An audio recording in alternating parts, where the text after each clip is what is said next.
Kamerové systémy sa stali súčasťou nášho každodenného života. Oznám s nápisom Priestor je monitorovaný nájdeme už nielen v priemyselných objektoch, na uliciach či bankách, ale kamera sa stáva tichým pomocníkom pri potláčaní prejavov vandalizmu a kriminality aj v domoch hromadnej bytovej výstavby.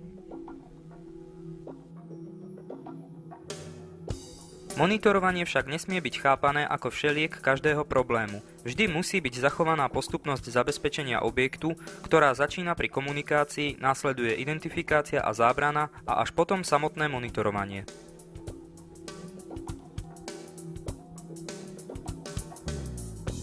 Kamery musia byť často polohovo chránené, aby nedochádzalo k ich poškodzovaniu. Zvlášť v týchto prípadoch musíme dbať na správny výber objektívu a typu kamery, aby sa dosiahla dostatočná kvalita záznamu. V niektorých prípadoch je kamera umiestnená tak, že je ľahko dostupná a stáva sa objektom záujmu vandalov.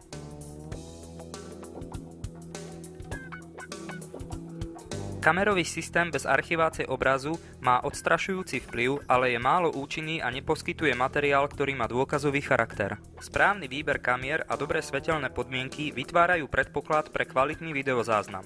Iba tak sa zabezpečí možnosť jeho ďalšieho účelného spracovania.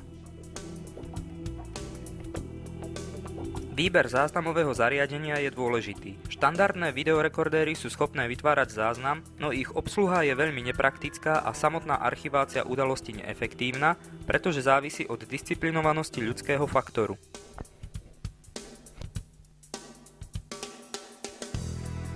Alternatívou je digitálna archivácia záznamu priamo na pevný disk počítača. Digitálny záznam je kombinovaný s detekciou pohybu, čo umožňuje zaznamenávať len skutočný dej, čím sa predĺžuje kapacita záznamu. Podmienkou vytvorenia takéhoto kamerového systému je kvalitný osobný počítač s dobrou grafickou kartou a zálohový zdroj umožňujúci prevádzku systému aj v prípade výpadku elektrického prúdu.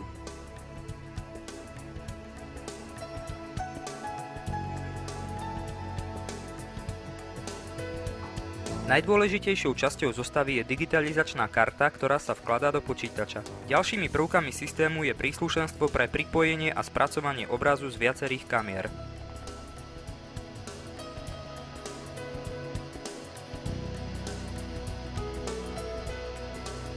Najsprávnejším riešením je samostatné digitálne záznamové zariadenie s vyberateľným diskom.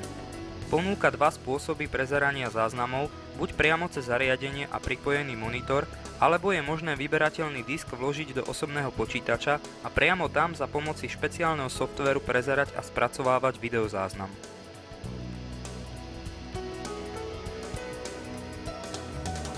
S videozáznamom môže manipulovať a spracovávať ho len osoba zaškolená a poverená takouto činnosťou, nakoľko ide o diskrétne informácie podliehajúce viacerým právnym normám. Tie hovoria o podmienkach vytvárania a spracovávania záznamov, ich archivácie a likvidácie. Správca systému musí teda konať tak, aby neporušil práva iných, inak sa môže sám vystaviť riziku sankcie.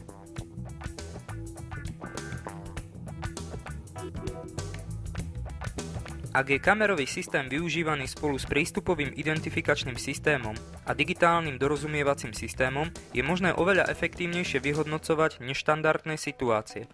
Osobu, ktorá spôsobila problém, napríklad vpustila do domu neznámeho človeka, nie je potrebné okamžite trestať.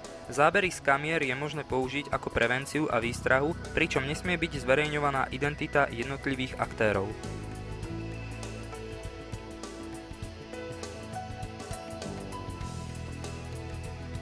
Veľmi dôležité je vyvarovať sa inštalácie skrytých kamier.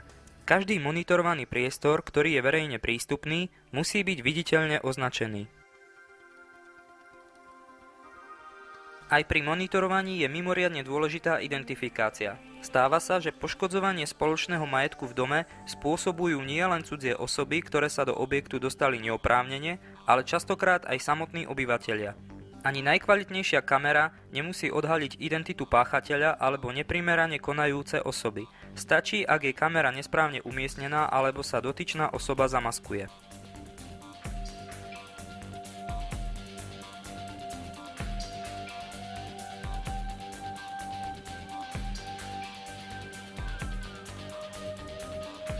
Eliminácia takéhoto konania je možná len v spolupráci s prístupovým identifikačným systémom.